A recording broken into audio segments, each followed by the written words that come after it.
বাসি পাউরুটি ফেলে না দিয়ে বাঁচিয়ে নিতে পারেন সংসারের অনেক টাকা। আমাদের সবার বাসাতেই পাউরুটি খাওয়া শেষে 2-3 পিস পাউরুটি থেকে যায়।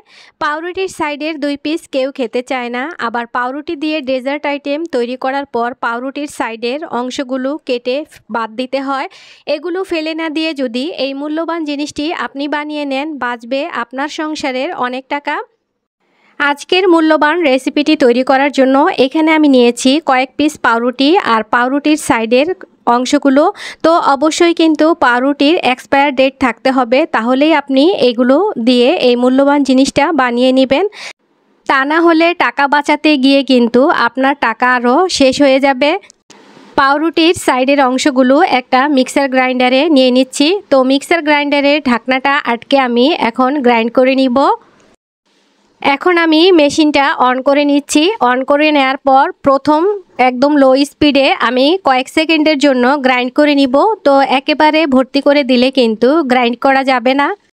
10 সেকেন্ড করে 30 সেকেন্ড সময় গ্রাইন্ড করে নিলেই কিন্তু পাউরুটিগুলো খুব সুন্দর করে গ্রাইন্ড হয়ে যাবে। তো আমি ঢাকনাটা খুলে আপনাদের দেখাচ্ছি যে কেমনটা হয়েছে। এখন আমি একটা ডিশে ঢেলে নিব সবগুলো পাউরুটি। এটা হচ্ছে একেবারে নর্মাল যে ব্রেড ক্রাম্ব আমরা বিভিন্ন ধরনের রোল, চিকেন বল তৈরিতে ব্যবহার করে থাকি সেটা। তো আমি সাইডে রেখে দিয়ে বাকি যে পাউরুটির পিসগুলো আছে সেগুলো টুকরো টুকরো করে গ্রাইন্ডারে নিয়ে নিচ্ছি। পাউরুটির টুকরোগুলো মিক্সার গ্রাইন্ডারে নেয়ার পর এর সাথে আমি আরও একটি উপাদান যোগ করব, সেটা হচ্ছে অরেঞ্জ ফুড কালার। তো আপনারা কিন্তু অরেঞ্জ ফুড কালারের পরিবর্তে ইয়েলো যেই কালারটা আছে সেটাও দিতে পারেন। তো আমি দিয়ে গ্রাইন্ড করে নিয়েছি। তো এটা তৈরি হয়ে গেল অরেঞ্জ ব্রেড ক্রাম্ব।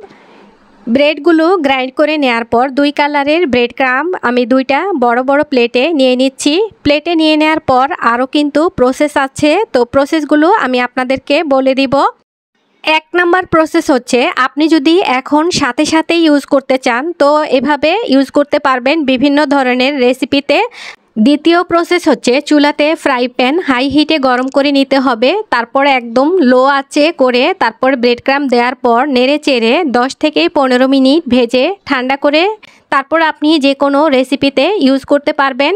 তৃতীয় প্রসেস হচ্ছে বড় একটা ডিশের মধ্যে ব্রেড ক্রাম্ব নিয়ে নিতে হবে। তারপর হাত দিয়ে খুব ভালো করে ছড়িয়ে নিতে হবে পুরো ডিশটাতে ছড়িয়ে নেওয়ার পর কড়া রোদে আপনি এটাকে 8 থেকে 10 ঘন্টা সময় শুকিয়ে নিলেই তৈরি হয়ে যাবে ব্রেড ক্রাম্ব। তো আমি 2টা ব্রেড ক্রাম্বই কড়া রোদে 8 থেকে 10 ঘন্টা শুকিয়ে নিয়েছি। শুকিয়ে নেওয়ার পর আপনাদের দেখাচ্ছি যে ব্রেড ক্রাম্বগুলো কেমন হয়েছে।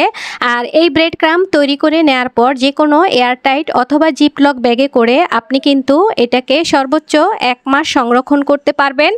আর 1 মাস সংরক্ষণ করতে পারবেন এই কারণে বলছি, কারণ পাউরুটির এক্সপায়ার ডেট কিন্তু তেমন বেশি থাকে না। তাই ব্রেড ক্রাম্ব শুকিয়ে নেওয়ার পর 1 মাস সংরক্ষণ করাই ভালো।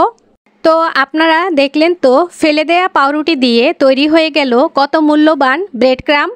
এখন 1 মাস সংরক্ষণ করে নামি দামি রেসিপি তৈরি করে নিতে পারবেন খুব সহজেই। ফেলে দেয়া পাউরুটি দিয়ে ব্রেড ক্রাম্বের এই সহজ রেসিপিটি যদি আপনাদের কাছে ভালো লাগে আপনারা লাইক দিয়ে ফ্রেন্ডস ও ফ্যামিলির সাথে শেয়ার করে দিতে পারেন। আবারও চলে আসবো নতুন কোনো রেসিপি নিয়ে। আপনারা সবাই ভালো থাকবেন, সুস্থ থাকবেন। আল্লাহ হাফেজ।